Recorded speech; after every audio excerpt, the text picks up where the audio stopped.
নমস্কার। আমি আজকে আপনাদের কাছে চিংড়ির মালাইকারি রেসিপিটা নিয়ে চলে এসেছি। মানে সবাই হয়তো জানেন এই রান্নাটা করতে, কিন্তু আমি কিভাবে রান্না করি, আমি মানে বাড়িতে যা যা আছে সেগুলো দিয়ে আমি কিভাবে রান্না করি সেটাই আপনাদের কাছে নিয়ে চলে এসেছি। প্রথমে তো কয়েকটা চিংড়ি মাছ নিয়েছি, নিয়ে করে ওগুলোর মানে খোসাগুলো ছাড়িয়ে দিয়েছি, দিয়ে ভালো করে ধুয়ে নুন হলুদ মাখিয়ে রেখেছিলাম। তারপরে ওই চিংড়ি মাছগুলোর মধ্যে একটু কুচনো পেঁয়াজ দিয়ে দিয়েছি। তারপর কিছু পেঁয়াজকে বেটে নিয়েছিলাম, সেই পেঁয়াজ বাটাটাও দিয়ে দিলাম আর কি।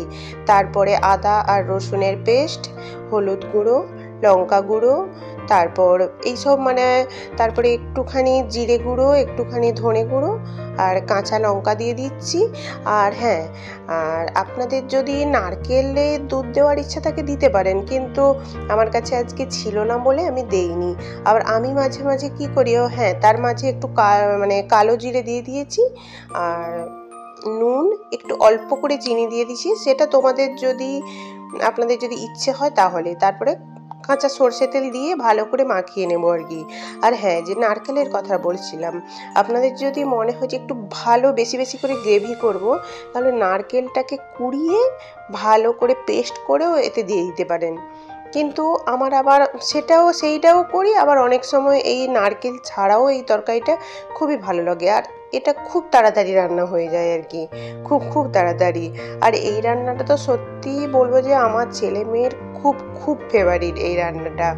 এই যে দেখুন, সব কিছু মশলা দিয়ে, বললাম তো কি কি মশলা, সব কিছু মশলা দিয়ে আমি ভালো করে মিক্স করে নিয়েছি। আর একটু সর্ষে তেলটা দিয়ে দিয়েছি, যেহেতু হালকা আঁচে তো হবে ওটা। তারপরে এই যে মাখানোর পরে মাখিয়ে একটুখানি 10 থেকে 15 মিনিট আমি রেখে দেওয়ার পরে তারপরে গ্যাসে বসাবো আর কি। আর গ্যাসে বসিয়ে খুব হালকা ফ্লেম, খুব অল্প আঁচ দিয়ে এটাকে ঢাকনা দিয়ে দেবো। ঢাকনা দিয়ে কিছুক্ষণ হতে দেব। হওয়ার পর একটু মাঝখানে একবার খুলে নেড়ে নেবো আর কি, দেখবো যে কতটা কি হয়েছে আর কতটা কি করতে হবে। এই যে মাঝখানে আমি একবার খুলে নেড়ে নিয়েছিলাম, তারপর এই যে লাস্টে খুলেছি, এটা প্রায় হয়ে গেছে। সত্যি আপনারা এইভাবে করে দেখবেন, চিংড়ি মাছটা জাস্ট অসাধারণ খেতে লাগে, খুব সুন্দর লাগে খেতে। আর নারকেল দিলে তো তার টেস্টটা আরও দারুণ হবে, আর সেটাও একরকম হবে, আর এটাও একরকম। আর এটা একটু কাঁচা লঙ্কাটা দিয়ে করবেন, কাঁচা লঙ্কাটা একটু বেশি করে দেবেন, আপনাদের যেমন পছন্দ আর কি সেরকম। এবারে গ্যাসটা বন্ধ হওয়ার পর আর একটুখানি ঢাকনা দিয়ে রেখে দেবেন, তারপরে দেখবেন তরকারিটা খুব খুব সুন্দর এসছে, আর টেস্টটাও খুব খুব দারুণ হয়েছে।